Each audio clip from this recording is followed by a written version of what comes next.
We've been traveling through Europe for 8 months. We visited 20 countries, some of them twice, and I've been avoiding these two questions mostly unsuccessfully. How did you guys get to full-time travel? And two, how do you afford to do it? All right, I'm gonna go film this vlog that I've been avoiding for 8 months.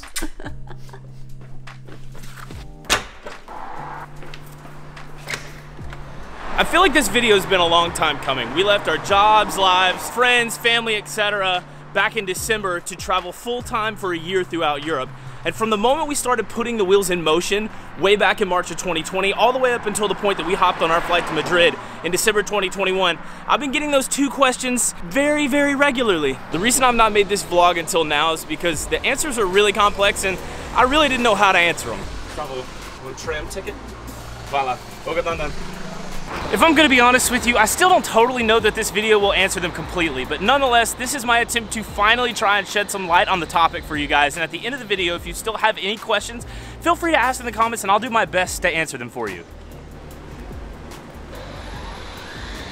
Before we get started, I really wanted to drive home the fact that every single situation is different. Our way of getting to this point of full-time travel and another traveler's way of getting to that point is not gonna have the same steps. They're gonna be completely different. These are the things that just worked for us. Some of these might sound impossible to some of you, and some of them might sound really easy. It really just comes down to your personal situation, and honestly, how bad do you want it? If you're willing to sacrifice and work hard and want it badly enough, then I promise you, all of this is possible, even if it takes 2 years, like it did us. These steps will give you enough of a guide and of what it takes to get to full-time travel, whether it be 3 months, 6 months, or an entire year. All right, let's jump in. Hands down, the hardest part of this story is trying to figure out how to explain it all to you guys. So basically what I've done is I've split it up into 5 chapters, spanning from the time that we made the decision to do this back in March of 2020, all the way up until the time we left for Madrid in December 2021. So let's talk about chapter 1 while I try and find some coffee, wherever it is. Chapter 1's where we made the decision to travel full time, and man, it was exciting. We had told our family and some of our friends, and really it was all we could think about. So the first question I remember getting came from my mom when I first mentioned it to her, and she basically asked, how do you plan on saving for something like this? And while I had absolutely no idea initially, I knew we had to immediately create a budget. So we downloaded an app called EveryDollar. This app allowed us to enter our total income every month as well as our expenses to get a complete understanding of where every single penny went. After we got an understanding of our budget, we immediately started looking for ways to reduce our debt. The 2 major changes we made during this time centered around our housing and our vehicles. At the time, Hannah had a lease payment on her vehicle through work, so there wasn't much we could do about it then, but I only owed around $5,000 still on my car loan. So we started aggressively paying off my car in order to get rid of a car payment. Also at the time, we were living in an apartment in downtown Nashville and it was just a little too expensive, so we moved at the end of our lease in June 2020 to a suburb of Nashville to an apartment that was not great, but it cut our rent down by over 1/3 of what we were paying in the center of the city. So the first step to full-time travel is getting a full understanding of your finances, identify areas that can easily be adjusted to boost savings, and to aggressively pay off any debts, especially the ones with interest on them. July to October 2020 was all about preparing / saving for the wedding in February and getting more into the credit card game. If you're unfamiliar with travel credit cards, they're an incredible way to take your travel to the next level. Over the span of 22 months, we ended up getting 16 credit cards between the two of us and never paid a dime in interest. These credit cards allowed us to save over $6,000 in points and miles across various carriers and airlines, which has in turn helped us tremendously this first year of travel. The first cards we got were the Barclays Advantage Aviator card for American Airlines. With these cards, you each get 60,000 American Airlines miles through American Airlines, and all we had to do was make a purchase and pay the $99 annual fee. So we literally got our cards, went and bought a stick of gum, and then at the end of the month paid the $99.50 for the annual fee and the stick of gum, and we got our 60,000 points each. It was really that simple. At this time, I also got the United Explorer card. With this card, I earned 50,000 United miles, which equals out to at least $500 in United Airlines airfare. All I had to do was spend $3,000 in 3 months, which broke down to $1,000 a month. The good thing about this was that the $99 annual fee for the first year is waived. So I spent the $3,000 over the 3 months, paid the card off in full every month, and got the points. Then last year, when the annual fee came around and I had reached the 1 year mark, I simply downgraded from the United Explorer card to the United Gateway card, which is a free version. Therefore, getting the 50,000 points and not paying a single dime in annual fee. That makes sense.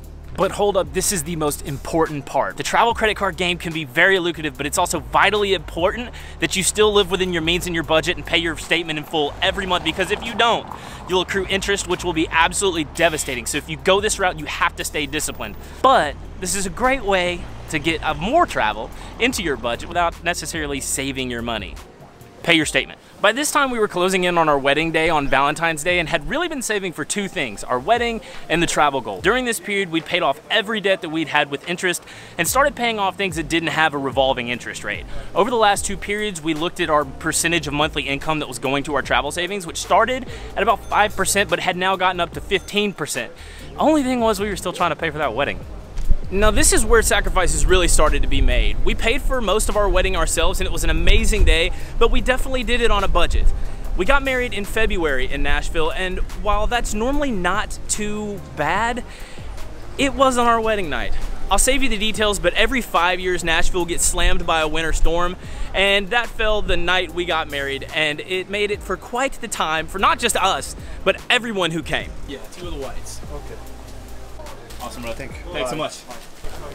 But that's the risk that you run when you cut costs on things. It also turned out to be kind of a blessing in disguise because flights were grounded for like 3 days in Nashville after that.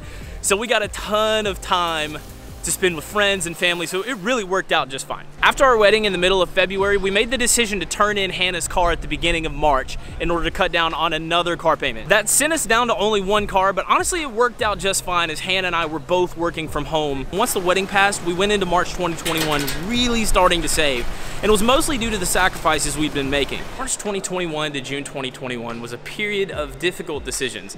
Initially, when we started planning this, we were gonna leave right after our wedding. That kind of went out the window pretty quick when we realized that we were saving for a wedding and this trip, so we pushed it back to June 2021. The problem with this time was that COVID was still really doing its thing and international travel was difficult to say the least.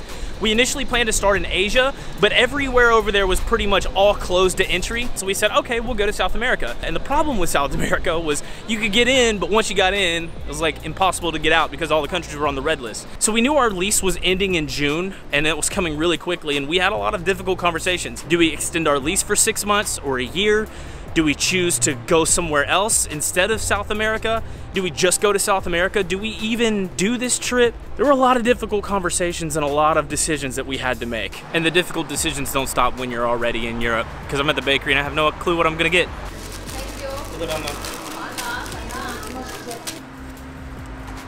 Thankfully, we kept on the right track and we made more strides toward full-time travel. We bought our camera, which we use now. It's the Sony ZV-1 in case you're wondering. We got a drone, and about 50% of everything we earned each month was going to savings. All of our debts were paid off, which allowed us to snowball the money that we'd been putting towards our debts straight into our savings.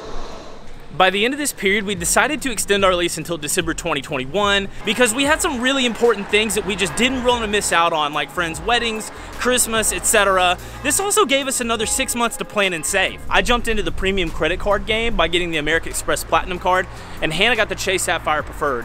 Now, I'll save you on the spiel for these two cards, but they're fantastic cards. I'll put a link in the description, as well as a description of these cards down in this vlog's description. These cards can really take your travel hacking to the next stratosphere. At this point, going into July 2021, we had sorted our finances where a large portion of our income was going into savings every month. We locked in our plans to spend the entire year in Europe and even booked our flight to Madrid. Crazy times. It was crazy times.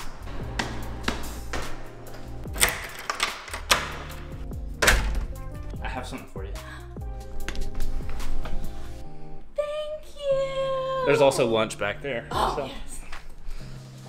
All right, this is when things started to get really, really serious. We had sorted out all of our credit cards, gotten our first flight booked, and we were just really trying to enjoy our last few months in Nashville. We were enjoying celebrating weddings with friends, playing softball on the weeknights, and even found the opportunity to take a last-minute late honeymoon to Puerto Rico. We were also saving 70% of our income every month. We started at 5%, then got to 15%, then 50%. We're now saving 70% of our income by following all the steps that we had followed before. Also at this time, we started to make a little bit more money on the side by selling our things. Hannah went super seller mode on Facebook Marketplace, and before I knew it, the entire apartment was pretty much empty. Isn't that right? I think I was responsible for probably 50% of Facebook Marketplace transactions during that time. It felt like we were literally meeting somebody in a parking lot every day, at least once a day, to sell things. And that's something that you might want to just be aware of, and it goes back to sacrifices. We just liked having less things. We still have some boxes back home that are in a storage unit that my parents have in Alabama, but for the most part we sold just about everything, and we don't regret it one bit.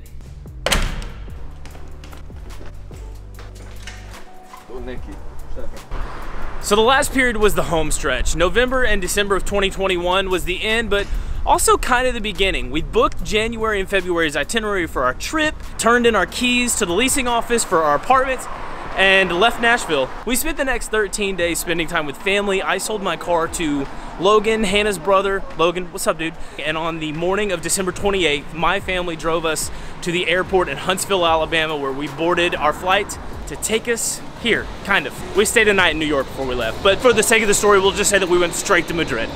This is the thing that you need to be most aware of when you make this decision. The theme of this whole vlog has been centered around sacrifice. You're gonna miss out on a lot of things if you make this decision. Heck, we missed out on a lot of things before we even left. We became something we never thought we'd be: cheap.